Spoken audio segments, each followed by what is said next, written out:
Esteban Pintos es sociólogo, doctor en educación y el director de la Tecnicatura Superior en Gestión y Administración Universitaria. El próximo sábado a la mañana participará como expositor de una actividad libre, gratuita y virtual organizada por la Universidad Liberté y denominada Enclave La Política que no se ve, educación y vida cotidiana. La propuesta es desnaturalizar lo cotidiano para entender cómo las prácticas educativas constituyen sentidos y relaciones de poder.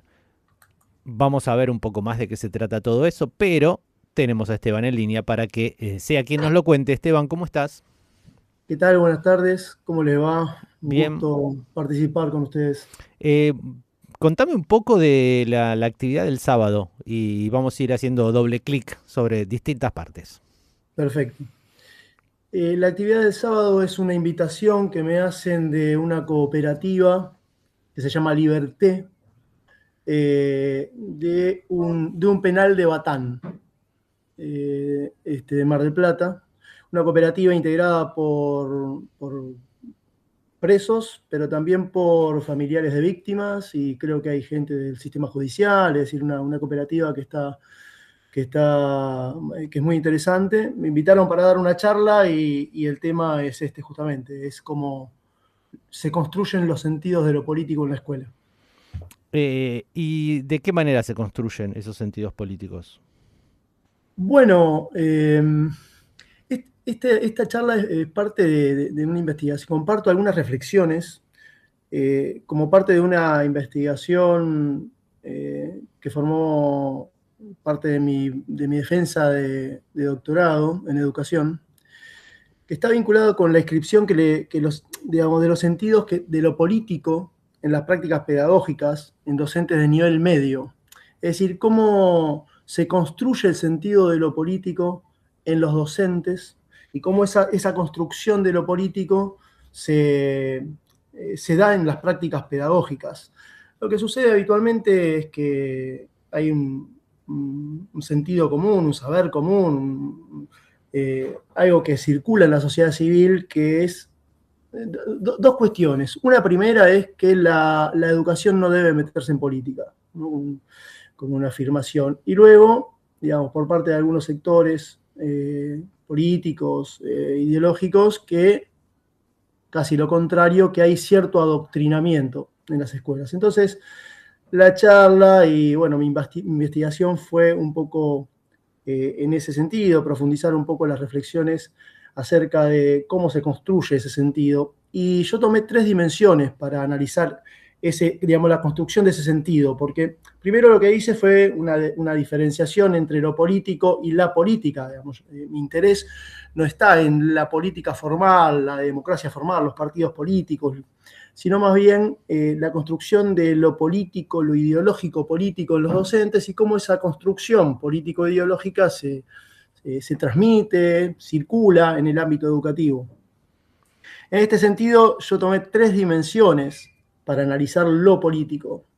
Primero, la posición que tienen los docentes sobre su participación política y la participación política de los estudiantes. Esa es una primera dimensión, ¿no? El sentido que le dan a su participación, no solo en partidos políticos, sino también en el sindicato, qué opinan sobre la participación política en movimientos sociales, por ejemplo, etcétera.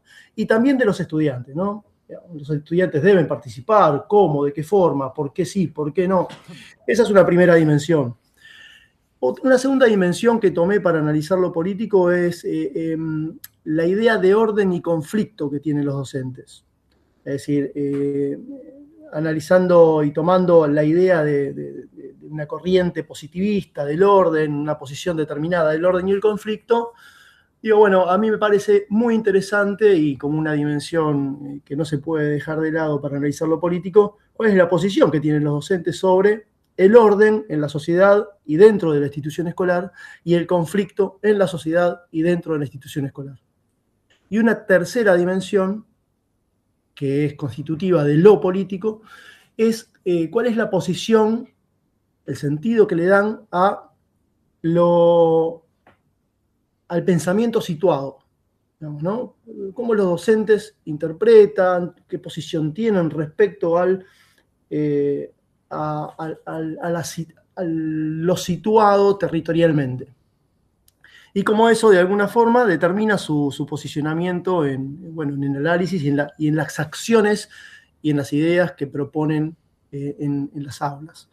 Esa es más o menos la idea de realizar 3 dimensiones de lo político. No sé si querés Sí, que sí, siga. no. Perfecto. En el flyer también hablaban de que buscaban explorar qué pasa con las desigualdades que suceden en la sociedad, que existen en la sociedad, si se ven reflejadas o se ven tal vez tamizadas, aminoradas en los espacios educativos. Esa exploración me imagino que ya la deben haber arrancado. ¿Tienen alguna idea previa sobre eso? Sí, la idea que tienen los docentes sobre las desigualdades sociales están muy vinculadas con su posición ideológica y política. Ujú. Eh, Justamente aquellos docentes que, por ejemplo, dicen que la educación debería estar apartada de lo político, que la educación debería ser neutral, hay una especie de idea sobre una pseudo neutralidad educativa, tienen una posición naturalizando las desigualdades sociales, por ejemplo.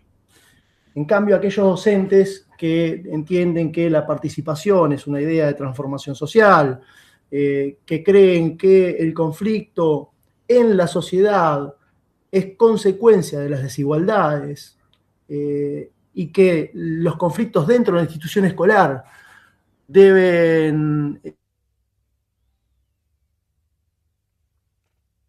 para la educación, para tener procesos comprensivos de los estudiantes, etcétera, que tiene una posición no negativa del conflicto, si se quiere, y aquellos docentes que además tienen una idea de vincular la educación con el contexto y el entorno en el cual está situada su escuela, con las características de los estudiantes, con las necesidades de las familias de los estudiantes, fundamentalmente en sectores populares, en barrios alejados de los distritos del conurbano bonaerense. Esos docentes entienden a las desigualdades no como una cuestión natural del sistema, sino como una construcción histórica, política, económica, cultural. Entonces, la posición que tienen dentro del aula respecto a las desigualdades digamos, tiene estas 2 posiciones, bien diferenciadas, ¿sí? Aquellos docentes que entienden el conflicto como algo, yo diría, necesario en una sociedad de las características en las que vivimos, creen que las desigualdades no solo que no son neutrales, sino que además pueden modificarse. En cambio, es aquellos que se entienden, y entre comillas, como apolíticos, ellos dicen yo soy apolítico, ¿no? Sin entender que esa misma es una posición política, creen que las desigualdades tienen cierto grado de naturalidad y que hay que adecuarse a esas desigualdades y que a pesar de esas desigualdades lo importante es el orden, entendido como que cada sector y cada individuo debe de hacer lo que naturalmente está organizado, ordenado, digamos, eh, eh, casi diría yo siguiendo como siguiendo la teoría funcionalista durkheimiana de Comte, digamos, que lo importante es el orden para luego generar algún tipo de progreso en la sociedad, ¿no? Esas son las 2 posiciones que yo encuentro respecto a digamos, la diferenciación entre las distintas situaciones de desigualdad. Es un poco extraño de sostener, sí, porque es como contradictorio. O hay orden o hay modificaciones a ese orden. Si siempre es mantener el orden, no va a haber ninguna modificación. Se quedan estables esas... Bueno, claro, claro, no es contradictorio desde la posición de los docentes que tienen esa postura, porque ellos dicen, no, lo importante no es la modificación de la desigualdad, sino el orden que se puede dar a partir de ciertas condiciones naturalizando ciertas desigualdades sociales o incluso teniendo una posición bastante que está vinculada al contexto actual respecto a que las desigualdades se dan casi por culpas de malas decisiones individuales, digamos, ¿no? Y no como una consecuencia del devenir histórico y político.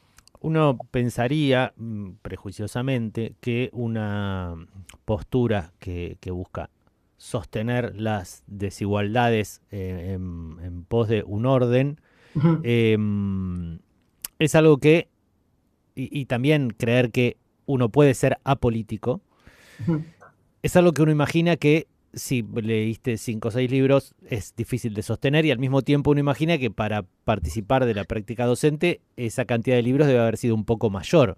Es un prejuicio seguramente, pero ¿cómo se sale de ahí? Bueno, es una pregunta complicada. Mirá, algunos de los docentes me decían, soy apolítica, no soy ni peronista ni radical ni del PRO. Dice que los políticos son muy violentos, los sindicatos son lo mismo que la política, me decían. Eh, para ser político tenés que ser corrupto. Bueno, ese tipo de cuestiones, el sindicato es un ¿Entienden mal necesario. Ese tipo de... apolítico como estar en contra de la figura del ser, del humano político, del señor Sí, Juan Carlos, que es diputado, o el otro que es exacto. político, porque, pero Sí, bueno, sí. En realidad, yo creo que esto obedece, mirá, es una discusión, es una discusión bastante actual esta, cómo las personas, digamos, salgamos un poquito del ámbito educativo, si querés, porque se da para todas las personas esto de ser apolítico, pseudo-apolítico, o cómo se construyen los sentidos de los sujetos, digamos, ¿no? Y yo creo que hay un componente doble, uno que yo llamo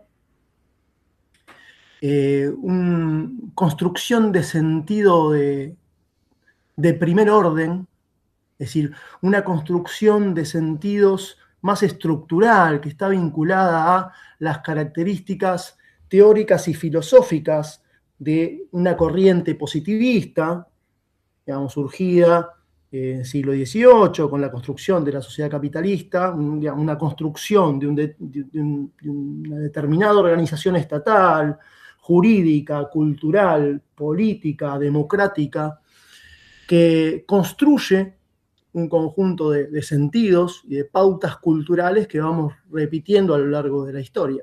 Entonces, esas pautas culturales tradicionales, conservadoras, se van transmitiendo de generación en generación. Es una construcción de sentido muy consolidada en los sujetos, como decirte, digamos, bueno, la propiedad privada, la posición respecto a la propiedad privada, la posición respecto a la construcción familiar, la posición respecto a este, bueno, digamos, el pensamiento situado. Yo creo que la posición respecto a digamos, mirar a Europa como una sociedad moderna, a la cual hay que tratar de seguir y no, y, digamos, y descreer de las comunidades cercanas y de la cultura propia, bueno, es una posición también que está vinculada con esta construcción de sentidos del primer orden, que yo llamo de primer orden.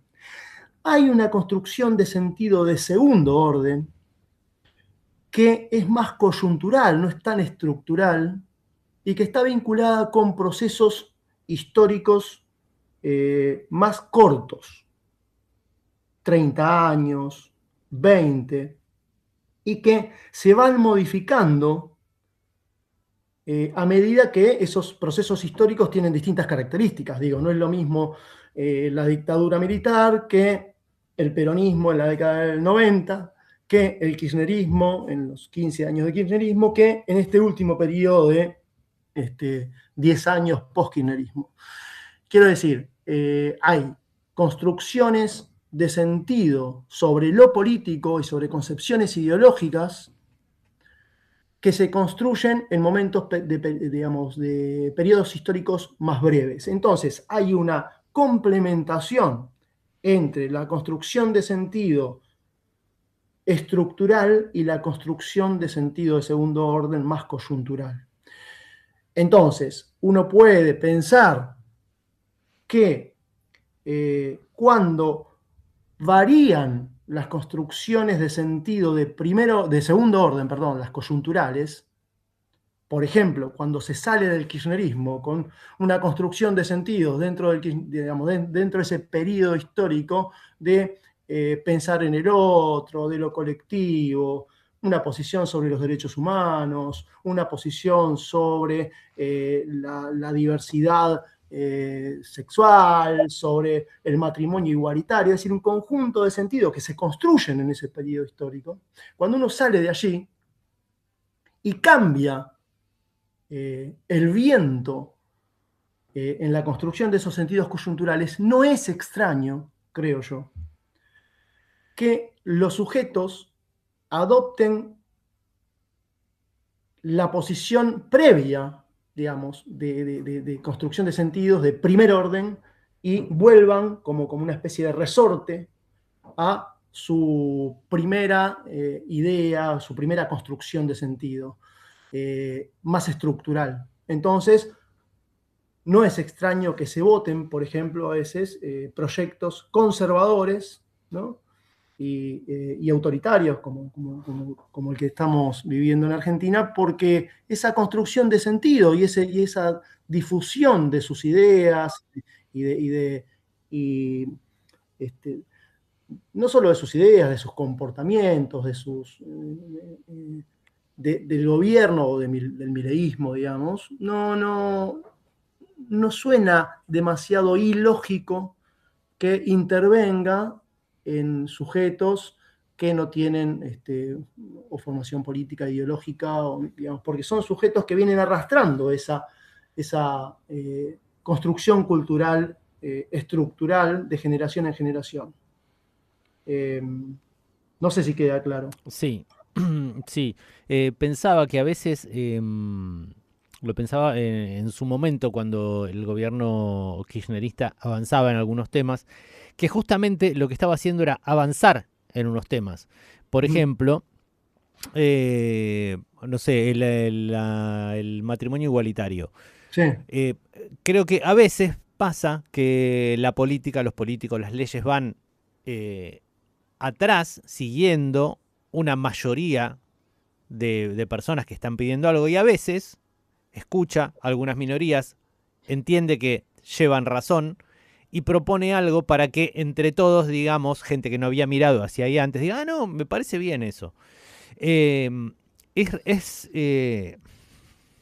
extraño cómo unos años después pareciera ser que se cambian esas ideas de que vos lo decías también cuando se fue el kirchnerismo, de más igualdad, de preocuparse por el otro, por ideas como las que figuran ahora, donde pareciera ser que cambiamos el cuidar al otro por cuidar el déficit cero a lo que dé lugar, sin importar nada más. ¿Es que la misma persona, el mismo sujeto político cambia radicalmente de opinión o es que la sociedad que incluye factores y personas que antes no estaban en ese conglomerado político viene con otra ideología? Pienso, por ejemplo, en esto que pasó con Milei y las generaciones más jóvenes que no participaron de esas discusiones en el 2010, 2012, 2015, porque tenían 10 años y que entraron a la vida política cuando eso ya había pasado. Sí, mirá, yo creo que, bueno, se dice habitualmente que la sociedad argentina está como dividida en tres tercios. Un tercio que tiene un pensamiento más colectivo, más comunitario, etcétera, que responde a ciertos patrones políticos más vinculados al peronismo o a la izquierda, al progresismo.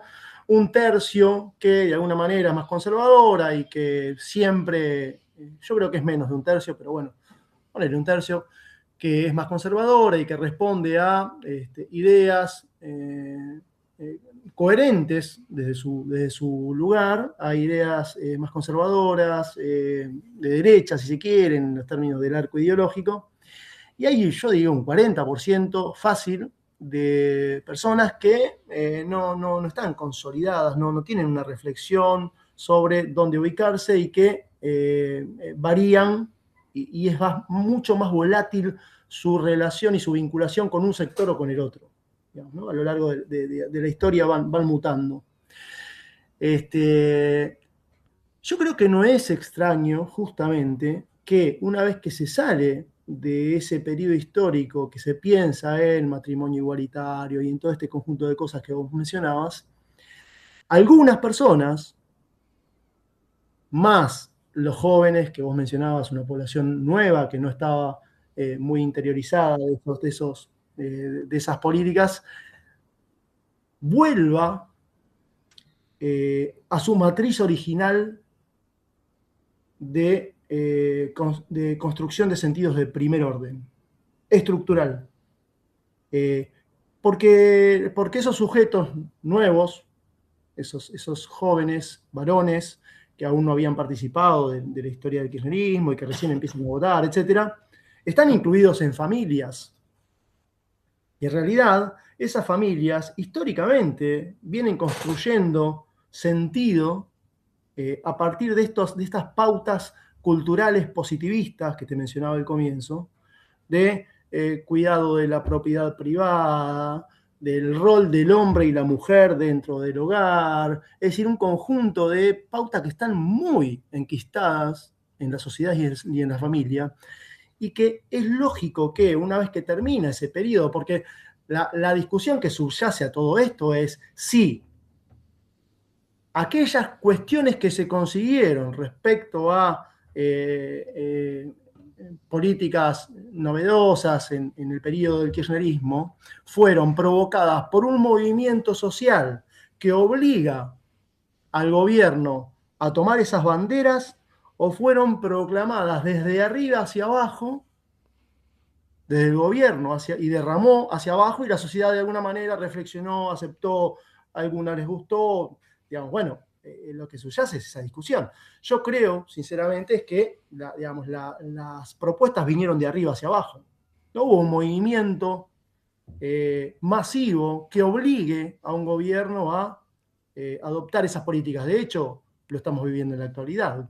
Ese movimiento no existe ahora. Porque si no, si hubiese existido, digamos, hace 10 años, ese movimiento que obliga al kirchnerismo a hacer esos avances sociales, bueno, ahora eso no debería haber desaparecido. Sin embargo, hace 2 años que la sociedad está peleando por sectores, sí, pero no hay una masificación de un movimiento masivo que haga torcer los postulados autoritarios, liberales, y hasta yo diría,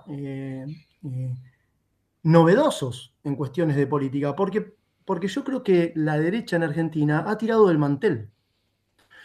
Es decir, la derecha y el progresismo en la sociedad burguesa llegan a pautas de comportamientos y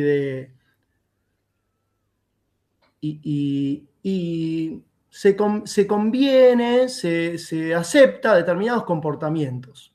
Yo creo que cuando la derecha observa que los sectores populares avanzan utilizando las herramientas propuestas por el capitalismo y por la democracia burguesa, digamos, ¿no? Cuando el progresismo toma esas herramientas y puede avanzar en, por ejemplo, distribución del ingreso más equitativa, la derecha tira del mantel y rompe las reglas de esa misma democracia burguesa que ellos organizaron en un Estado democrático con características, decía, jurídicas, políticas, culturales. Y creo que este momento es un momento donde se observa eso. Digamos, la derecha ha tirado del mantel.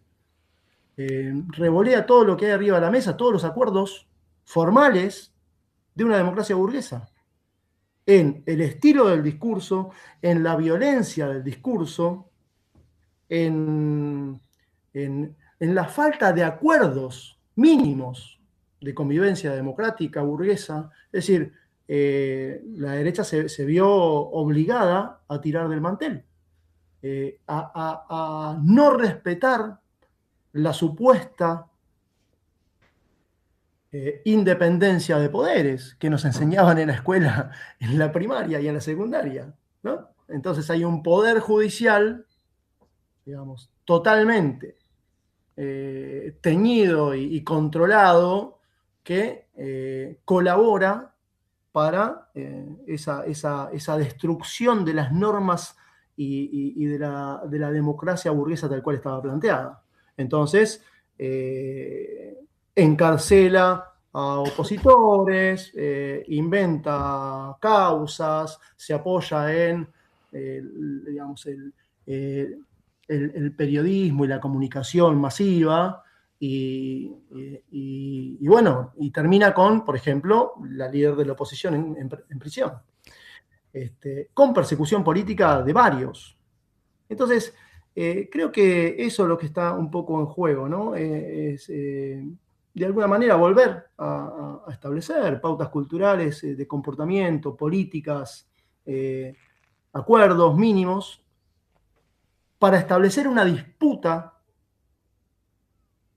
no solo de las condiciones objetivas, digamos, de las condiciones objetivas de distribución del ingreso, por ejemplo, sino además de la construcción de sentido, dentro de un conjunto de pautas establecidas por el sistema cultural dominante, que es el sistema capitalista. Creo que eso está un poco en juego en lo que viene, ¿no? Si lo que sucede es como decís, Esteban, que no va de un punto al otro, sino que hay algo subyacente que a veces es superado por políticas más progresistas, no es de esperarse que haya, después de un exceso de políticas represivas, un resurgimiento de esas políticas más de distribución, sino qué viene después. Porque sabíamos que cuando nos pasábamos dos pueblos con el matrimonio igualitario, la redistribución de la riqueza y las jubilaciones de las amas de casa, viene esto. Cuando viene esto a este nivel, ¿es de esperar que haya una reacción en el sentido contrario? ¿Es posible pensar que lo que pasó con el gobierno de Néstor fue también un resorte de lo que pasó en los 90 con las políticas que se están llevando rápidamente a cabo ahora y que en los 90 tardaron 10 años? Mirá, los procesos sociales suelen ser más complejos de lo que creemos e incluso de lo que tratamos de analizar en nuestro corto periodo de vida útil, de vida humana, de bicho humano. Es decir, muchas veces hay un error ahí de algunos colegas de algunas personas en hacer análisis apresurados, creyendo que los procesos sociales se tienen que dar en el momento de mi vida, Mm. como productor, como análisis, como analista político, sociólogo. No sé. Y yo creo que ahí hay un error. Digamos, los procesos sociales son complejos y hay que tener distintas variables en cuenta. Por ejemplo, que los cambios, estos que vos me preguntabas, se pueden dar a partir de cierta concientización social, de ciertos procesos de elaboración de, de ideas, porque si se da únicamente de arriba hacia abajo, como lo que pasó, creo yo, con el kirchnerismo y en otros procesos de América Latina, puede ser también en Brasil, puede ser en Venezuela, un proceso particular.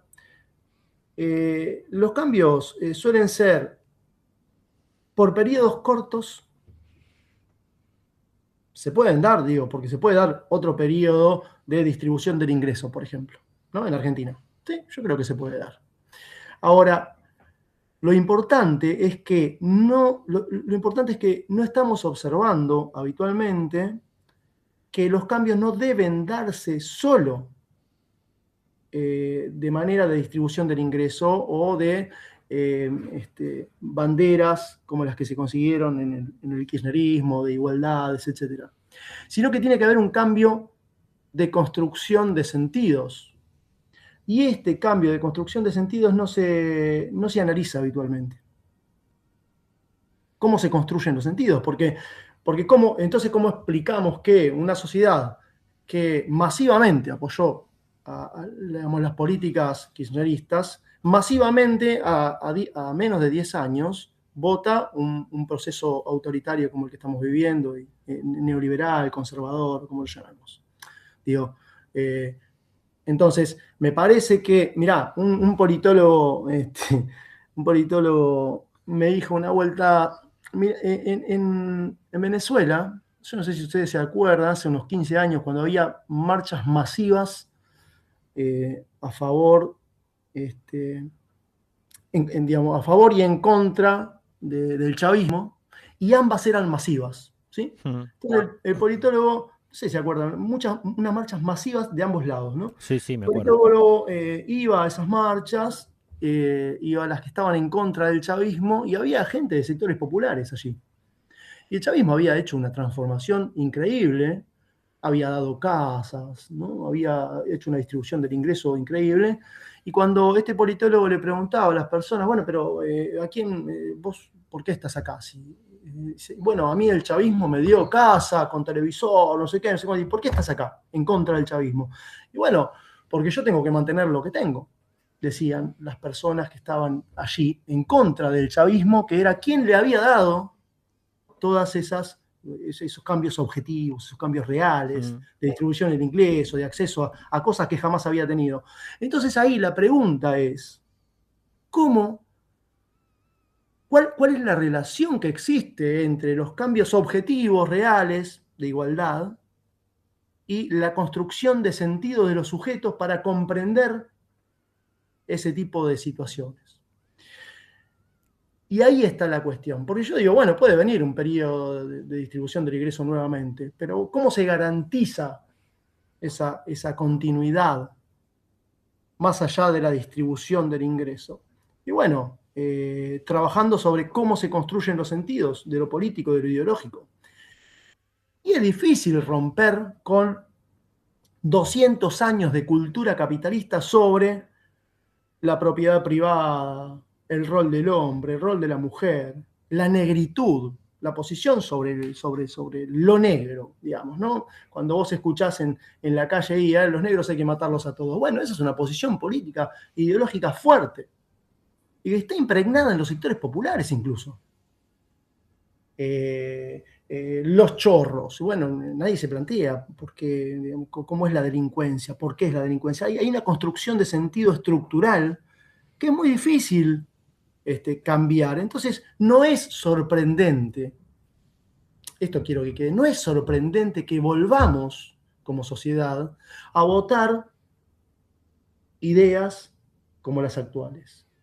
Yo no creo que sea una sorpresa. Más allá de análisis políticos más coyunturales, de partidos políticos, yo no entiendo eso, de construcciones políticas. Algunos peronistas dicen, bueno, el kirchnerismo no supo construir. Algunos kirchneristas dicen, bueno, el peronismo de derecha, bueno, digamos, el trotskismo. Bueno, más allá de todas esas disputas políticas coyunturales, yo creo que hay una necesidad de entender que los cambios sociales no van a ser extendidos en el tiempo en tanto no haya construcciones de sentido que sean diferentes a las que el sistema capitalista ha instalado en 200 años. De todo esto se va a pensar, algunas de estas respuestas se pueden llegar a vislumbrar el próximo sábado a la mañana, cuando Esteban Pintos participe como expositor de esta actividad libre, gratuita y virtual organizada por la Universidad de Liberté, denominada en clave La política que no se ve, educación, vida cotidiana. Esteban, gracias por este rato y mucha suerte el sábado. Muchas gracias por el contacto y les mando un abrazo a todos. Otro para vos, hasta luego. Hasta luego. Esteban Pintos, sociólogo, doctor en educación y el director de la Tecnicatura Superior en Gestión y Administración Universitaria. El próximo sábado a la mañana va a participar como expositor de una actividad libre, gratuita y virtual organizada por la Universidad de Liberté y denominada, decíamos, en clave La política que no se ve, educación y vida cotidiana.